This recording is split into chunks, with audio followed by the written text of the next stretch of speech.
नमस्कार साथियों, स्वागत है आपका हमारे चैनल टीएनटी ज्ञान में। शुरुआत करते हैं आज मार्केट अपडेट से।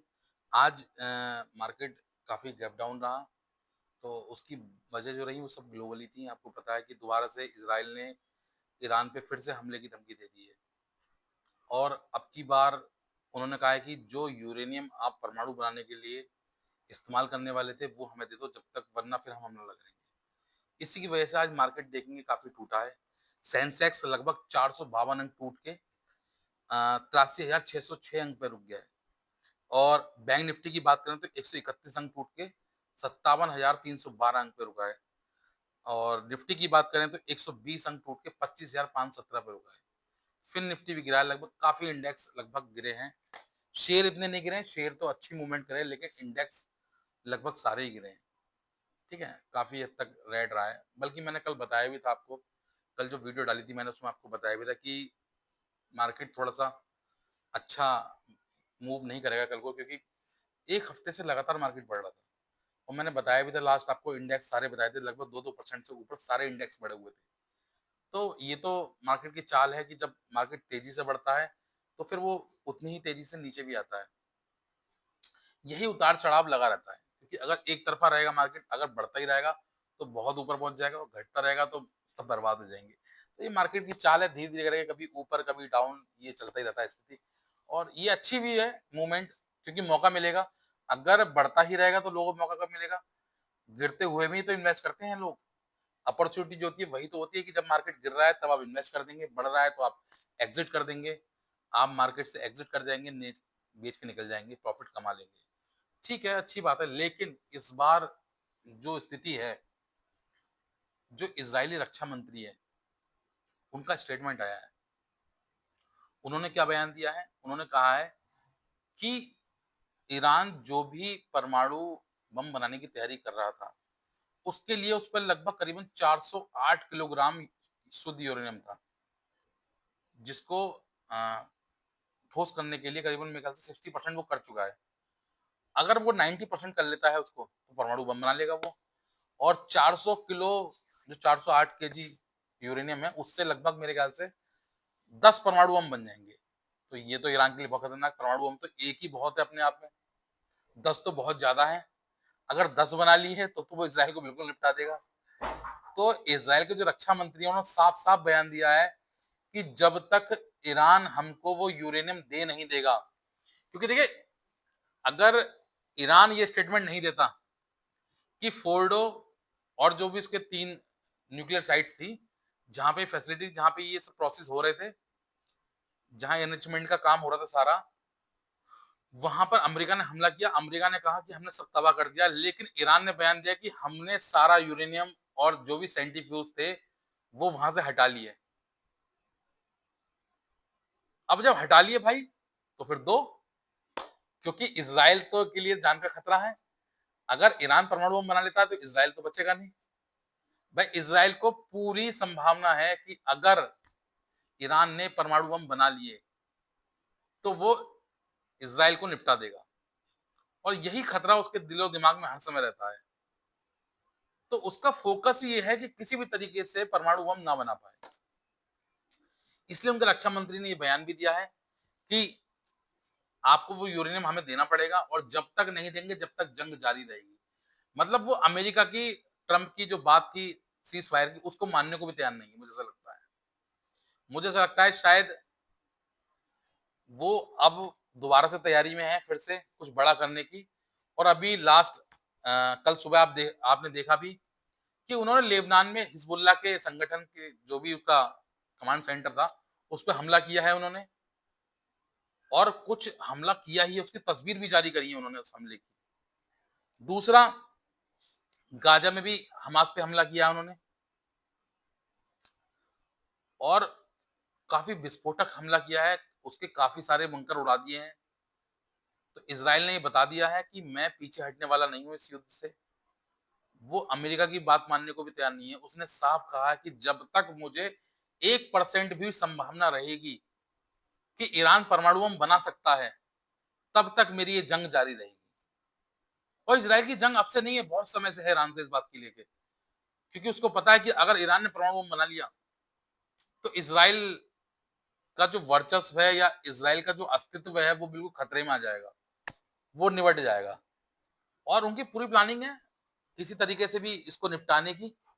और आपने उनके रक्षा मंत्री का बयान भी सुना होगा, कल जो प्रेस कॉन्फ्रेंस उन्होंने करी उसमें उन्होंने बयान भी दिया कि हमने और हमारी सेना ने पूरी तैयारी कर ली थी खामनेई को मारने की। जो ईरान के सुप्रीम लीडर हैं आयतुल्लाह खामनेई, वो वहां के सर्वे सर्वा भी हैं, सारी सेना पे, सारे देश पे उनका ही हुक्म चलता है और वो सबसे पावरफुल आदमी है ईरान के।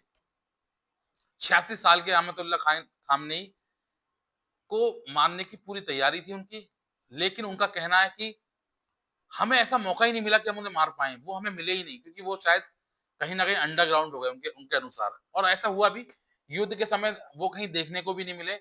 उनका एक वीडियो जारी हुआ था, वो वीडियो भी काफी पुराना था, वो उस समय का वीडियो नहीं था। और अभी फिलहाल कल एक वीडियो जारी हुआ है उनका।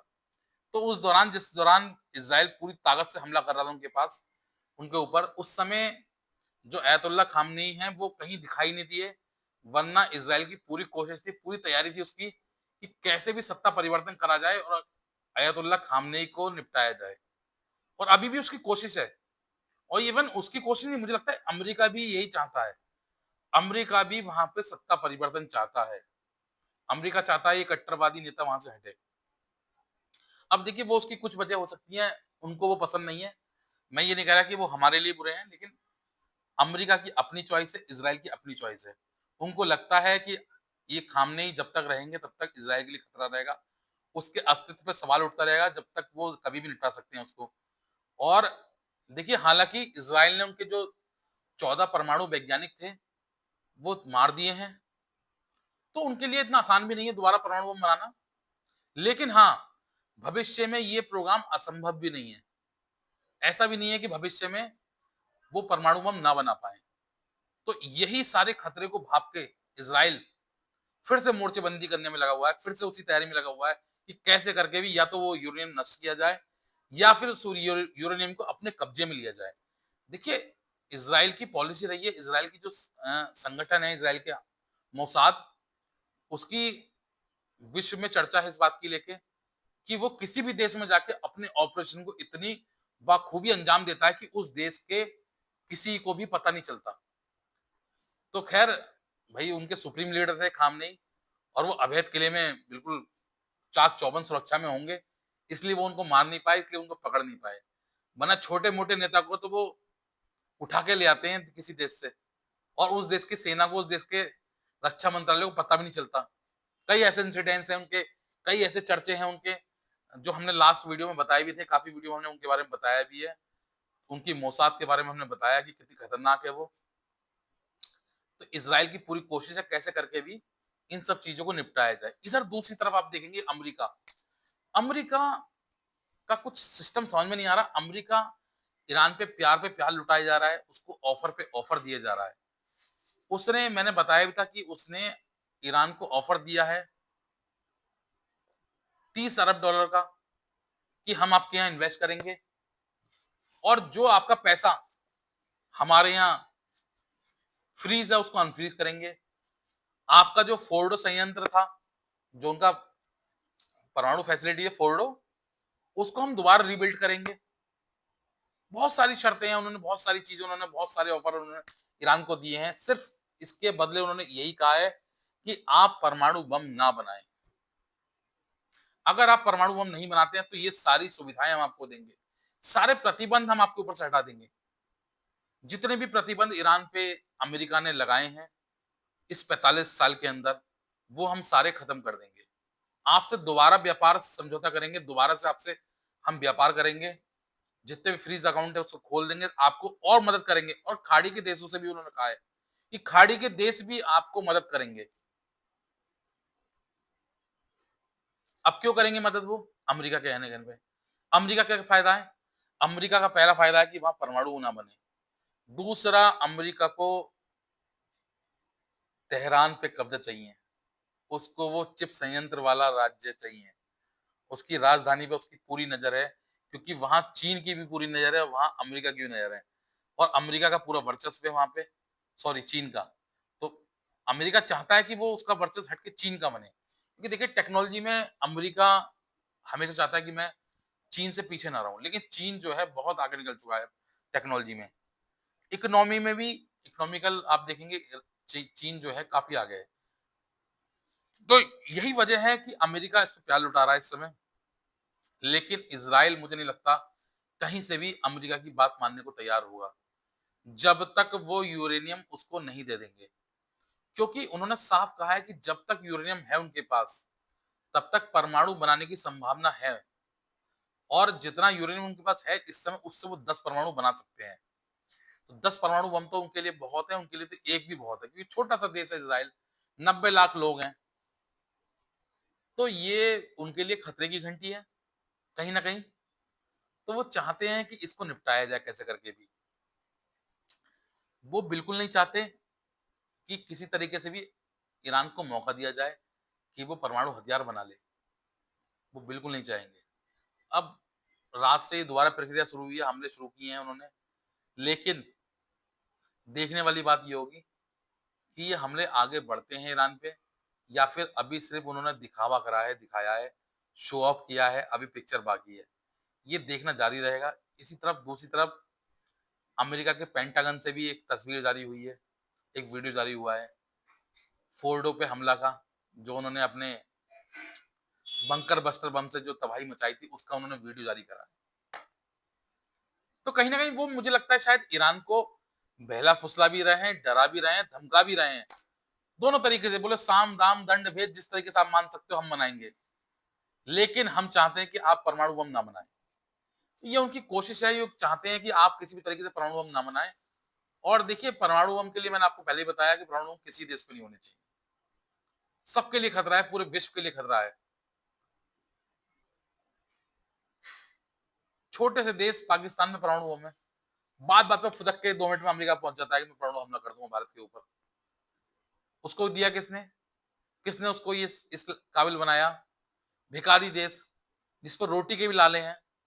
उसके देश की रोटी भी, रोटी पानी भी दूसरे के मोहताज पे चल रही है, दूसरे के भीख पे चल रही है, चाइना के कर्जे पे चल रही है, अमेरिका के कर्जे पे चल रही है, अमेरिका के दान दक्षिणा पे चल रही है। वो देश परमाणु सक्षम देश है, बताइए कमाल की बात। तो भाई फिर ईरान क्यों नहीं है? ईरान तो सक्षम देश है। अगर पाकिस्तान परमाणु बम बना सकता है तो ईरान क्यों नहीं बना सकता? मैं तो चाहता हूं कि ईरान बनाए। क्यों नहीं बनाए भाई? पाकिस्तान को आपने बनाने दिया क्यों? क्योंकि भारत से वो उंगली करेगा, भारत को परेशान करेगा।